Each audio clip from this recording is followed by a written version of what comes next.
यासीन, कसम है कुरान की जो हिकमत से भरा हुआ है। ए मोहम्मद सल्लल्लाहु अलैहि वसल्लम, बेशक तुम पैगंबरों में से हो, सीधे रास्ते पर हो।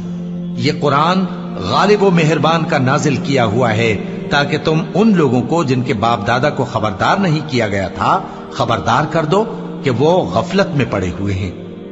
उनमें से अक्सर पर अल्लाह की बात पूरी हो चुकी है, सो वो ईमान नहीं लाएंगे।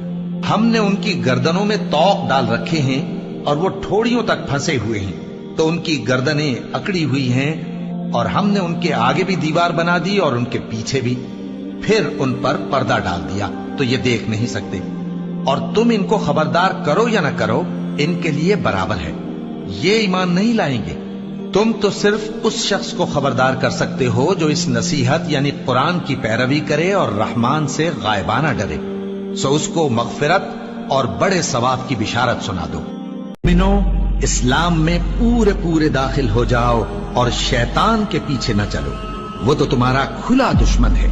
फिर अगर तुम अहकाम रोशन पहुंच जाने के बाद लड़खड़ा जाओ तो जान रखो कि अल्लाह गालिब है, हिकमत वाला है।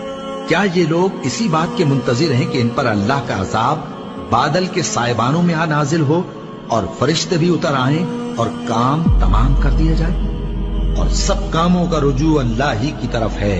ऐ पैगंबर, बनी इसराइल से पूछो कि हमने उनको कितनी खुली निशानियां दी, और जो शख्स अल्लाह की नेमत को अपने पास आने के बाद बदल दे तो अल्लाह सख्त अजाब करने वाला है।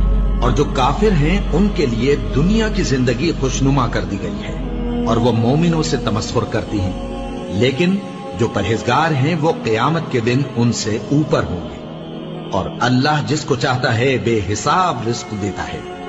और अगर किसी औरत को अपने खाविंद की तरफ से ज्यादती या बेरुखी का अंदेशा हो तो मियां बीवी पर कुछ गुनाह नहीं कि आपस में किसी करारदाद पर सुलह कर ले, और सुलह खूब चीज है, और तबीयतें तो खुद गरजी की तरफ माइल होती ही हैं। और अगर तुम नेकुकारी और परहेजगारी करोगे तो अल्लाह तुम्हारे सब कामों से वाकिफ है।